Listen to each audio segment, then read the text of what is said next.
결혼을 앞두고 있던 31살 여자입니다.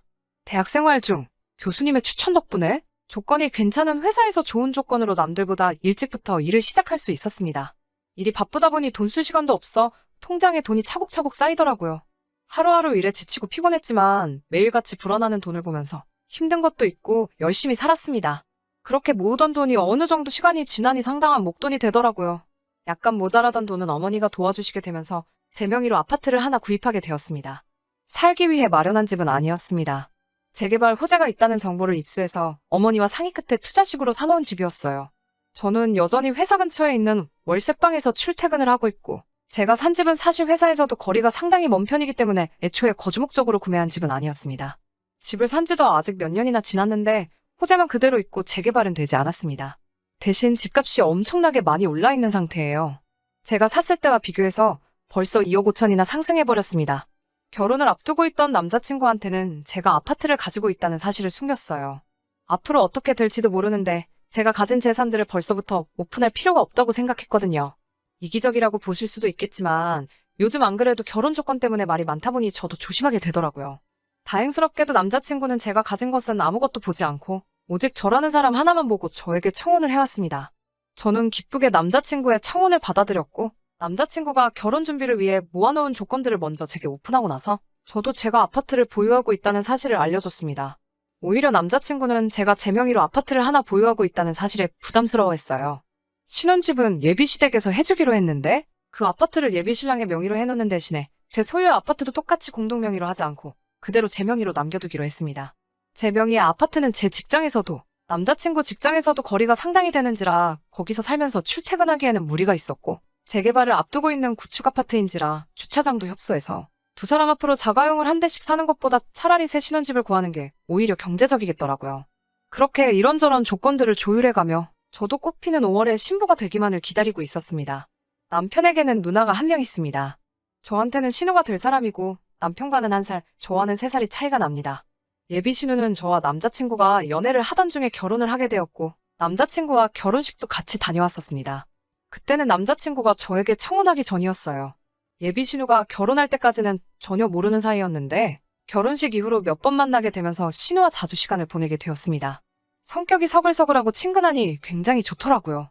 제가 외동으로 자라서 그런지 언니가 있으면 참 좋았겠다는 생각이 들었는데 시언니이기는 하지만 성격이 잘 맞으니 정말 언니가 새로 하나 생긴 것 같았습니다. 나름 죽도 잘 맞는 데다가 취향도 비슷해서 쇼핑도 자주 다니고 심지어 입맛까지 비슷해서 둘이서도 자주 놀러 다녔어요. 오죽하면 남자친구가 자기만 빼놓고 둘이서 놀러 다닌다고 질투를 할 정도였습니다. 예비 시부모님도 저랑 신우가 친하게 지내는 모습을 보면서 둘이 전생에 친자매였나 보다 하면서 흐뭇해하기도 했어요. 예비 신랑이 저를 서운하게 만드는 날이 있으면 신우가 그놈 자식 버릇을 고쳐주겠다며 파리 안으로 굽는다는 말이 무색하게 항상 제 편을 먼저 들어주고는 했어요. 그런데 저와 예비 신랑의 결혼 이야기가 본격적으로 오고 가기 시작하자 신우가 점점 저를 멀리하기 시작했습니다. 그렇게 친하게 지냈는데 이유도 모르고 멀어지니 신경을 쓰지 않을래도 그럴 수가 없더라고요. 그래서 예비 신랑과 데이트를 하고 있는 중에 혹시 신우가 나에게 서운한 게 있는 건지 알고 있는 것이 없냐고 물어봤어요. 예비 신랑은 무덤덤하게 누나가 우리 결혼식 비용 문제로 조금 불만이 있는 것 같다고 말을 하더라고요. 말인즉슨 시댁 측은 3억을 들여 신축 아파트를 해오는데 저는 혼수만 해온다는 게 마음에 들지 않는다는 것이었어요. 저는 어이가 없었죠. 비록 제 명의로 유지하기는 하지만 제가 가지고 있는 아파트만 해도 5억을 호가하고 있는 상황인데 제가 혼수만 가지고 맨몸으로 시집오는 거라 생각하고 있다고 하니까요. 예비 신랑은 자기가 이미 알아서 다 설명했다고 하더라고요. 아파트 가져오는 걸로 우리 신혼집 2개는 살 수 있을 정도다. 오히려 우리가 너무 모자라게 가져가는 것이나 마찬가지다라고 설명을 했다고 합니다. 예비 신랑의 설명을 듣고 마음이 놓이긴 했는데 계속 의아했던 부분은 예비 신랑의 설명 정도면 충분히 오해가 풀린 상황인데도 예비 신우가 아직도 저를 의도적으로 피하고 있다는 느낌을 지울 수가 없었다는 부분이었어요. 이렇게 어색하게 있을 바에야 제가 직접 오해를 푸는 게 좋겠다는 생각이 들어서 예비 신우에게 연락을 했습니다. 뭐가 그렇게 꽁에 있는지 이전에 저에게 살갑게 굴던 모습은 온데간데 없이 시큰둥한 목소리로 전화를 받더라고요. 한번 만나자고 말해도 요즘 바빠서 시간이 통 없다는 식으로 저를 만나기를 거절하는 예비 신우를 어르고 달래서 만나기로 했습니다. 저를 앞에다 두고서도 없는 사람이 마냥 시선도 한 번 안 주고 말도 한마디 걸지 않은 채 핸드폰만 보고 있더라고요. 답답한 마음에 제가 오해 풀고 싶어서 먼저 만나자고 했다는 사실을 밝히고 앞뒤 다 자르고 단도직입적으로 신혼집과 제 아파트와 관련된 이야기를 제대로 다시 한번 설명해줬어요. 신우는 그건 이미 들어서 다 알고 있다고 말하면서 아직도 모르겠냐고 아파트를 제 명의로 남겨두는 게 문제라고 하면서 그제서야 저와 대화를 시작했어요. 이미 양가 부모님을 대동한 자리에서 서로 합의하에 결정한 일인데 그게 어떻게 문제가 되느냐고 따져 물었지요. 이미 제 거인 아파트를 제가 그대로 가지고 있는 게 문제라고 하면서 그러면 우리 집은 3억을 들여서 결혼을 준비하고 있는데 저는 5천만 가지고 오는 거나 마찬가지 아니냐면서 너무 도둑놈 신부가 아니냐고 하더라고요. 제가 알기로는 예비신우 시집 갔을 때도 남편 쪽에서 전셋집을 해오고 예비신우도 결혼식 비용이나 그런 걸 제외하고 혼수로 3천을 해간 걸로 알고 있었거든요. 그래서 언니와 제가 뭐가 달라서 그게 도둑놈 신부가 될 수 있냐고 말하니 예비신우가 잘 좀 생각해보라면서 말하는데 참 어이가 없었습니다. 자기가 집안의 첫째이고 똑같은 자식인데 자기는 3천밖에 지원받지 못했고 둘째인 예비신랑은 자기가 지원받은 금액의 10배를 지원받는 상황이지 않느냐고요. 똑같은 자식이니 결혼할 때 지원받는 것도 똑같아야 하지 않냐면서 제가 남편과 결혼해서 살게 될 신혼집을 공동명의로 만들고 제가 보유하고 있는 아파트는 1억 5천을 깎아서 자기한테 넘기라고 제안을 해왔습니다. 그러면 자기도 시세보다 1억 5천을 싸게 아파트를 구하게 되는 거니 예비신랑과 결혼자금을 똑같이 지원받은 거나 다름없어지는 거와 마찬가지라면서요. 제가 그렇게만 해주면 자기도 더 이상 이 결혼에 대해서 아무 말도 꺼내지 않겠다는 말을 해왔습니다. 자기한테 1억 5천을 싸게 팔아도 제가 아파트를 구매했을 때보다 비싼 값에 사가는 거나 마찬가지니 결과적으로는 저한테도 이득이지 않냐는 말도 안 되는 계산법을 쓰면서 저를 설득하려고 했어요. 저는 외동이니까 자기가 지금 느끼고 있는 불공평함을 저는 절대 이해하지 못할 거라는 말을 하면서요. 저도 같은 여자지만 예비신우의 말도 안 되는 억지를 계속 들어줄 수는 없었어요. 의견이 좀처럼 좁혀지지도 않고 따지고 보면 신우가 계속해서 억지를 부리고 있는 상황이고 이걸 가지고 더 이야기를 해야 할 가치도 없는 것 같아. 이건 이미 양가 어른들의 합의가 끝난 일이고 그렇게 하고 싶은 생각도 없다고 못을 받고 자리에서 일어났습니다. 신우와 헤어지고 나서 예비신랑하고 통화를 해서 이 사실을 전부 다 말해줬어요. 예비신랑도 도대체 신우가 무슨 생각을 가지고 있는지 이해를 못하겠다고 하더라고요. 본인이 잘 말해볼 테니 너무 걱정하지 말라는 말 한마디 듣고 전화를 끝냈습니다. 그날 저녁에 예비씨 어머니한테서 전화가 왔어요. 무슨 일로 전화를 하셨나 싶어 전화를 받았는데 대뜸 저한테 신혼집 공동명의로 하고 제 명의 아파트를 신우에게 넘기기로 했다면서? 하고 물어보시더라고요. 예비신랑이 말을 했는지 안 했는지는 모르지만 예비시어머니는 이미 예비신우가 저한테 꺼낸 말도 안 되는 조건에 제가 그렇게 하기로 했다는 식으로 말을 했는가 봐요. 뭔가 오해가 있으신 것 같다고. 저는 신우 제안에 그렇게 하겠다고 한 적도 없고 앞으로도 그렇게 할 생각도 없다고 말씀드렸어요. 예비시어머니는 실망스럽다는 말투로 그러냐? 하고 대답하셨어요. 잠깐 조용히 계시다가 그러지 말고 그냥 아파트를 신우에게 넘기라고 이번엔 시어머니가 나서서 저를 회유하려 드시더군요. 제 다른 것도 참 마음에 들었지만 무엇보다 신우와 제가 서로 친자매처럼 사이좋게 지내는 모습이 좋아 결혼을 허락한 거나 마찬가지라고 하시면서 제가 억지 부리고 있는 것 때문에 남매가 의가 상하는 것 같아서 마음이 아프다는 말로 시작을 하셨습니다. 신혼집을 공동명의로 돌리면 되지 않느냐.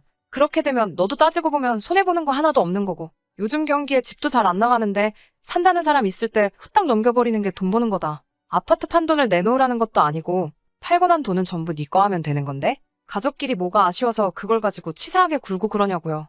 집값 오른 것만 따지면 결과적으로 제가 돈 번 거나 마찬가지라는 똑같은 소리를 하고 있더군요. 아는 사람끼리 원래 돕고 사는 거라고 지금이야 돈 얼마 손해보는 것 같아 아까운 마음이 들기도 하겠지만 그 복이 다 나중에 저한테 들어올 거고 어차피 결혼해도 거기에 살지도 않을 건데 뭐하러 요즘 같은 시대에 집을 두 채나 가지고 있느냐. 자꾸 욕심부려봐야 좋을 거 하나도 없다. 뭐 이런 식으로요.